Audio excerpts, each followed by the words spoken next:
lived under a bridge, bought the bank at 29. The concrete was my mattress, the river my lullaby.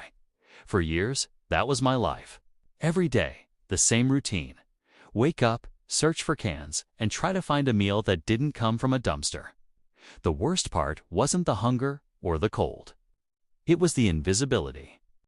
People looked through me, past me, like I was a ghost haunting their perfect city. Cars would splash dirty water on me as they sped by, their drivers never even glancing back. The only one who ever saw me was an old man named Arthur. He worked as a janitor at the massive glass and steel bank that loomed over my home. Every morning, without fail, he'd leave a small paper bag on the bench near the bridge. Inside, there was always a sandwich and an apple. He never said a word, just a quiet nod. That small act of kindness was the only thing that kept me going. One day, I saw a flyer for a free coding class at the local library. I had nothing to lose. I washed up in the public restroom, put on the cleanest clothes I had, and went. The world of code was a revelation. It was pure logic, a system where your background didn't matter, only your ability to solve the problem. I spent every waking hour at the library, devouring everything I could. Arthur kept leaving the sandwiches. His silent support was my fuel. I started building small apps, simple things at first. A weather predictor, a to-do list organizer. Then I had an idea. An app that could analyze stock market trends with an accuracy no human could match. I called it Oracle. I poured everything I had into it, coding on the library's ancient computers until they kicked me out at closing time.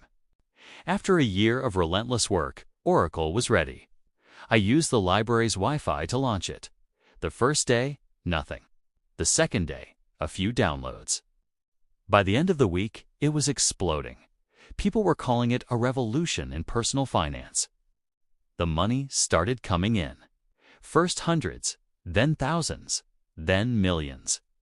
I rented an apartment, then bought a house. But I never forgot the bridge. I never forgot the feeling of being invisible.